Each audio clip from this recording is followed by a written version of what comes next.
माता दी, बोलिए सरस्वती मैया की जय। 2025 में सरस्वती पूजा कब है, बसंत पंचमी कब है, आप लोग जानेंगे इस वीडियो के माध्यम से। और आप लोग बसंत पंचमी का बहुत ही सुंदर कथा श्रवण करेंगे इस वीडियो के माध्यम से। और आप लोगों के बच्चों का अगर पढ़ाई में मन नहीं लग रहा हो तो बसंत पंचमी के दिन यह उपाय अवश्य करें और इसका लाभ प्राप्त करें। जो बच्चा कभी कॉपी किताब नहीं उठाया हो, कलम नहीं उठाया हो, उस बच्चे से यह उपाय अवश्य कराइए। देखिए आपके बच्चे का पढ़ने में कितना मन लगने लगेगा और वह पढ़ने में बच्चा कितना तेज हो जाएगा। यह उपाय का लाभ अवश्य प्राप्त करें। तो आप लोग हमारे वीडियो में अंत तक बने रहें, साथ ही साथ चैनल को सब्सक्राइब करें और लाइक करते रहें, शेयर करते रहें, जिससे वीडियो का लाभ ज्यादा से ज्यादा लोगों को प्राप्त हो। पहले मैं बसंत पंचमी का कथा सुना देता हूं, आप लोग बसंत पंचमी का कथा श्रवण कर लीजिए। फिर इसके बाद हम आप लोगों को उपाय बताएंगे और किस दिन है 2025 में बसंत पंचमी ये भी मैं बताऊंगा। बोलिए सरस्वती मैया की जय। ओम श्री गुरुभ्यो नमः। ओम श्री वेद पुरुषाय नमः। ओम या कुंदेन्तु तुषारहार धवला या शुभ्रवस्त्रावृता या वेणावरदण्डमण्डितकरा या श्वेत पद्मासना या ब्रह्मायुत शंकर प्रभृतिवी देवै सदा वन्दिता सा मां पातु सरस्वतीं भगवतीं निशेषजाड्यापः निशेषजाड्यापः। बसंत पंचमी व्रत कथा सूतौ वाचः। माघ मास की शुक्ल पक्ष की पंचमी को पूरे देश भर में बसंत पंचमी का त्योहार मनाया जाता है। बसंत पंचमी हमेशा शुक्ल पक्ष में आती है, जिसको उजाला पक्ष बोला जाता है, चांदनी की रात बोला जाता है। इस दिन ज्ञान की देवी मां शारदा देवी, मां सरस्वती का पूजा अर्चना करने का विशेष विधान है। वहीं बसंत पंचमी की कई सारी पौराणिक व्रत कथाएं भी है। सरस्वती पूजा की कहानी ब्रह्मा जी वैभवराता पुराण का और मत्स्य पुराण से संबंधित है।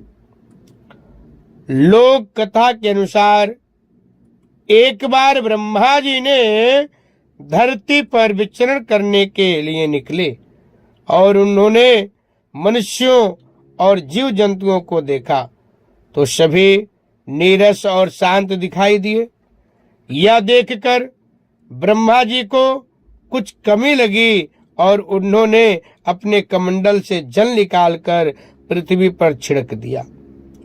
जल छिड़कते ही 4 भुजाओं वाली एक सुंदर स्त्री प्रकट हुई, जिसके हाथ में बीड़ा, एक माला, एक पुस्तक और एक हाथ में मुद्रा थी। चतुरानन ने उन्हें ज्ञान की देवी मां सरस्वती के नाम से पुकारा। ब्रह्मा जी ने बोला, हे सरस्वती जी। फिर ब्रह्मा जी की आज्ञा के अनुसार सरस्वती जी ने बीड़ा के तार से झंकृत किए, जिससे सभी प्राणी बोलने लगे। नदियां कलकल कर बहने लगी। हवा से भी सन्नाटे को चिरता हुआ संगीत पैदा हुआ। संगीत उसी समय से पैदा हुआ, इसीलिए बीड़ा की भी माता बोलते हैं मां शारदे को। तभी से बुद्धि व संगीत की देवी के रूप में सरस्वती की पूजा होने लगी। पौराणिक कथा में एक बार देवी सरस्वती ने भगवान श्री कृष्ण को लेख लिया था, और जब श्री कृष्ण को देख लिया था और वह उन पर मोहित हो गई थी। मां सरस्वती श्री कृष्ण भगवान को देख करके उनके ऊपर मोहित हो गई। वह उन्हें पति के रूप में पाना चाहती थी, लेकिन जब भगवान श्री कृष्ण को पता चला तो उन्होंने कहा कि वह केवल राधा रानी के प्रति समर्पित है। लेकिन सरस्वती जी को मानने के लिए उन्होंने वरदान दिया। बोला, सरस्वती जी को आप भी मना सकती हो।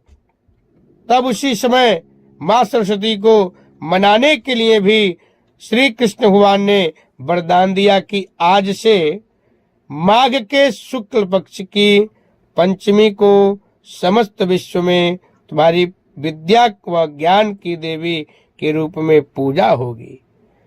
जो लोग तुम्हारी पूजा करेंगे, तुम्हारी भक्ति करेंगे, तुम्हारी स्मरण करेंगे, उनको विद्या की प्राप्ति होगी और सभी अपने कार्यों में सफल होंगे। विशेष करके जो विद्या अध्ययन करने वाले हैं उनको तो ज्यादा ही लाभ प्राप्त होगा। इस प्रकार से उनको वरदान मिला। तभी से मां सरस्वती जी का पूजा होने लगा।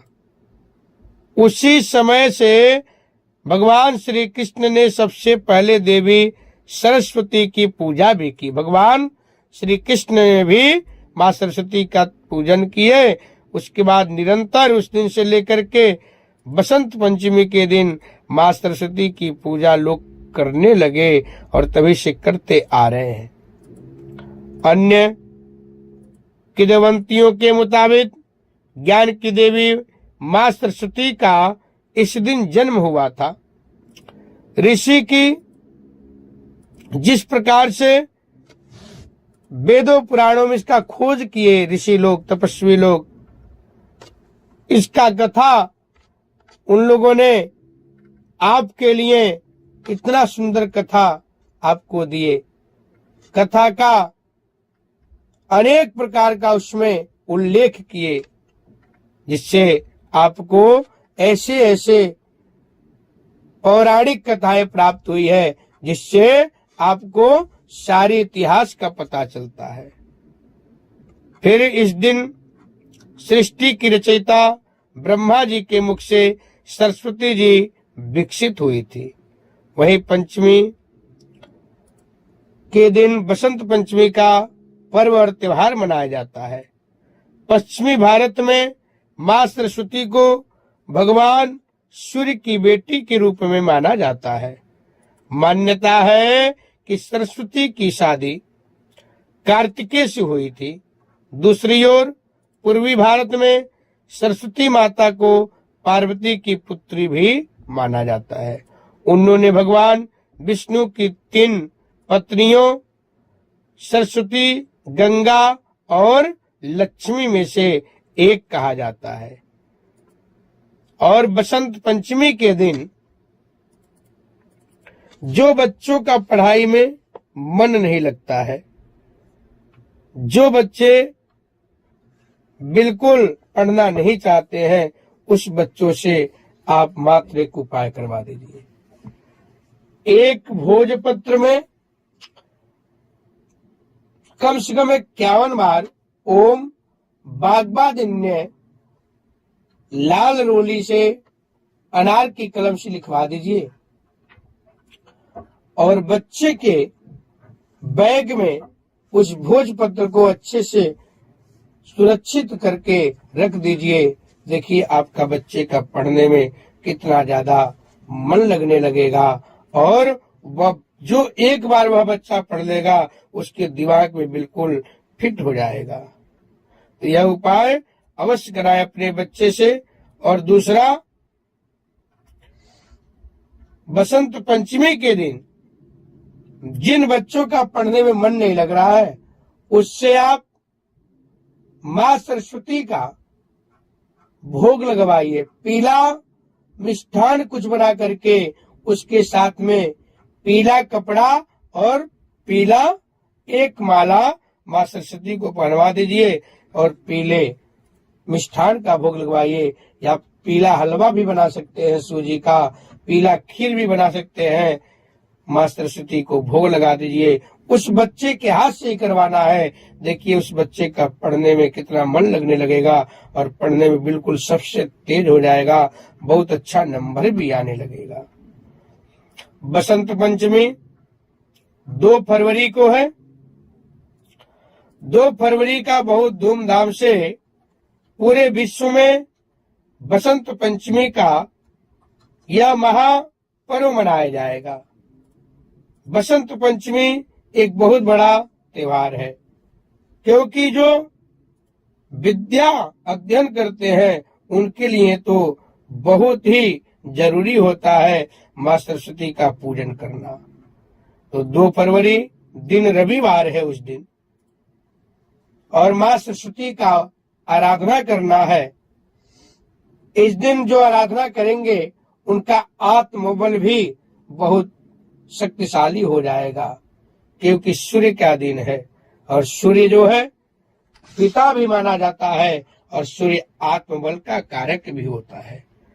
तो आप लोग 2 फरवरी को मां सरस्वती का पूजन करें, बसंत पंचमी मनाएं और बहुत धूमधाम से मां को आराधना करते हुए मनाएं। बोलिए सच्चे दरबार की जय।